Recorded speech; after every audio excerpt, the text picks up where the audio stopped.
Une baleine à bosse refuse de lâcher une plongeuse. Celle-ci comprend pourquoi ensuite et elle se met à paniquer. D'aussi loin qu'elle s'en souvienne, Natalie Hauser avait toujours rêvé de travailler dans le secteur de la biologie marine. Elle rêvait d'être une scientifique travaillant sur un bateau pour aider les animaux marins. Depuis son plus jeune âge, Natalie avait toujours adoré les baleines et les dauphins, et elle ne voyait pas de meilleur moyen pour passer sa vie parmi eux. Malheureusement, Natalie déchanta très vite lorsqu'elle s'aperçut, alors qu'elle était encore une petite fille, qu'elle avait le mal de mer. Elle développa une peur terrible de l'océan. La petite fille fut donc contrainte de changer de souhait de carrière, et finalement, elle décida de devenir infirmière. Elle alla à l'université et travailla d'arrache-pied pour réaliser ce nouveau rêve. Et lorsqu'elle devient officiellement une infirmière, Natalie constata qu'elle adorait son métier. Il lui permettait de prendre soin des gens et de sauver des vies. Et c'était le métier le plus gratifiant dont elle aurait pu rêver. Mais elle restait fascinée par la mer et irrésistiblement attirée par ses créatures. Rien ne la rendait plus heureuse que la mer. Et c'est pour cette raison qu'un beau jour, elle décida d'opérer une reconversion dans sa carrière. Natalie travailla donc dans la recherche et la surveillance des dauphins et des baleines au sein d'un institut des Bahamas.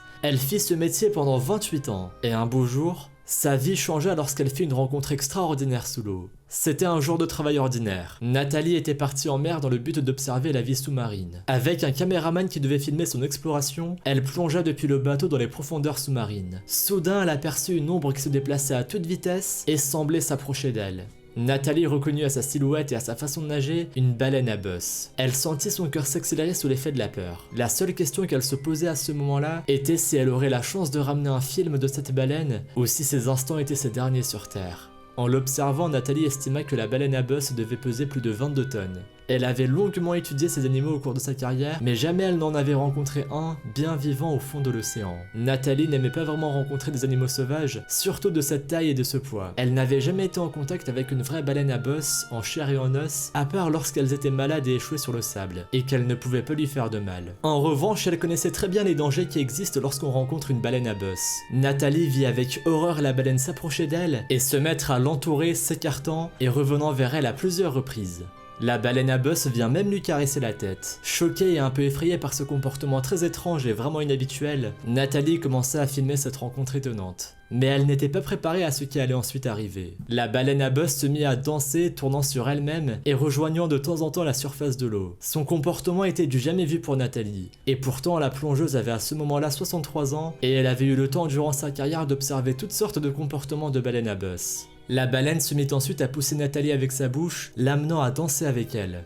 La plongeuse était terrifiée, et si la baleine était en train de jouer avec elle avant d'en faire sa proie, Nathalie pensa que la seule chose qui pouvait la sauver serait de regarder la baleine dans les yeux. En effet, les baleines à bosse sont des animaux sociables qui se regardent dans les yeux pour établir un rapport de dominance. Mais malgré cela, la baleine continuait à pousser Nathalie loin du bateau et de l'équipe. Celle-ci filmait la scène, espérant ne pas être en train de filmer les derniers instants de sa vie. Au bout d'un moment, une autre baleine à bosse surgit de nulle part, puis une troisième. Ensuite, Nathalie vit une autre ombre approcher, mais celle-ci ne semblait pas être celle d'une autre baleine à bosse. Elle nageait différemment. En l'observant, Nathalie, qui était experte en animaux marins, comprit avec horreur que ce n'était effectivement pas une baleine mais un requin. C'était un requin tigre, la seconde espèce d'animal marin la plus mortelle au monde. Le requin tigre était connu pour attaquer les plongeurs et les surfeurs, et contrairement à d'autres requins qui se contentaient de mordre une partie du corps avant de laisser leur proie tranquille, il était connu que les requins tigres aimaient bien finir leurs victimes jusqu'à la dernière miette. Nathalie était terrifiée. Accompagnée par son caméraman, elle se mit à nager le plus vite possible en direction du bateau, espérant que cela suffira à distancer le prédateur. Les deux plongeurs repoussèrent leurs limites et sont parvenus à atteindre le bateau sain et sauf. Lorsqu'elle fut en sécurité sur le bateau, Nathalie s'allongea et regarda le ciel, ne pouvant pas croire ce qui venait de lui arriver.